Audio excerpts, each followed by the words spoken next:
Ange ule wiiki mu empaka za Africa eza region ya Africa Eastern Central ziyinde Garuga. Olunaku lwaliro WBS tufunye omukisa okwogerako n'akulira empaka zino Leila Mayanja. Leila tusanze okulaba ku WBS TV.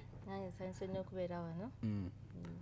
Twagala kati tuyitireetiremu mu mangu nti enteekateeka ziyimiridde zitya eza round eno esooka kuba ku mulundi guno twalabika nti Uganda agenda kuteekawo omulundi gumu ne Kenya bannaffe abakenya bagenda kuweebwa omukisa gumu. Naye omwaka ogwayita Abannayuganda bagirabanga baafuna engule ey'okumukeeka ng'ate kati Kenya kyemmanyi maze okonfaminga. Enteekateeka ziyimiridde zitya era empaka zino enteekateeka yazo eri etya? Nga bwe ziri round bbiri Uganda erina okusinga mulundi guno okubeera na advantage kubanga kati tuli waka so nga bwe tulina abarida 5 50 bo balina 17 so awo tulinawo advantage ate tuli ku home ground so ne support abalabi abawagizi naye ejja tuyamba otuwa amaanyi okugisinga. Also circuit gye tulina ya Garuga mpya ku bannakenya tebannagikozesaako kati awo tulina advantage nga Uganda nti bannayuganda bagikozesa okupracticinga. Yogen Cooper yagidesigninga omwaka oguwedde so katusuubire eno advantage eyatuyamba okuwininga nga bwe tuli abangi ndowooza points ezo zisinga zigenda kujja Uganda. Uganda mu kubala ekyeso kino nga bwe kitubalidde yeetaaga kumalira bifo byakumeka bifo bitya okusobola okuba nti okufunganya obuwero nga tina bagenda Kenya mu December?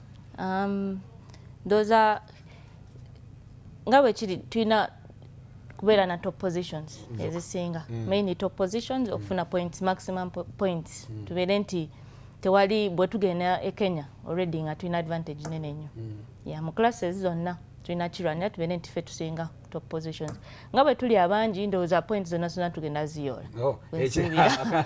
Akasembeyo ku nsonga eyo Uganda tujaba ejjumbidde nnyo oba emiti emito era kirasa ezisinga kati okunyumirwa abalabi ze za CC5 ekinaga5 kinana5 mpozi ne MX2 omuyingidde abavubuka bano Alex ne Bobo. Mwe mulowooza amaanyi musinga gabeera mu bantu bamusayi mutabo oba mu kirasi za ba Maxim?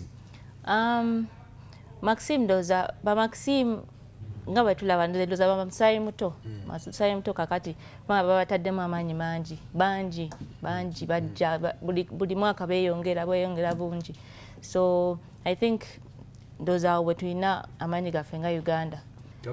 Laila tweyanziza katusuubire nti abawagira abazannyi bonna aba tiimu Uganda mujja kusobola okweyiwa Garuga ennaku z'omwezi 3 wali ku Garuga Racetrack. Katusuubire nti tiimu Uganda nesobola okuwangula ekikopo ky'eddiza omulundi ogwokubiri omwaka oguwedde oluvannyuma y'okiwangula nga bannaffe Abannakenya abamaze ne beefukula ne bakkiriza okujja okubaawo mu mpaka zino nga 3 May banakkiriza okuba nti Uganda esobola okugenda e Kenya n'ejjayo obuwanguzi nga bwe nebeesobodde okuwangula e Guyana.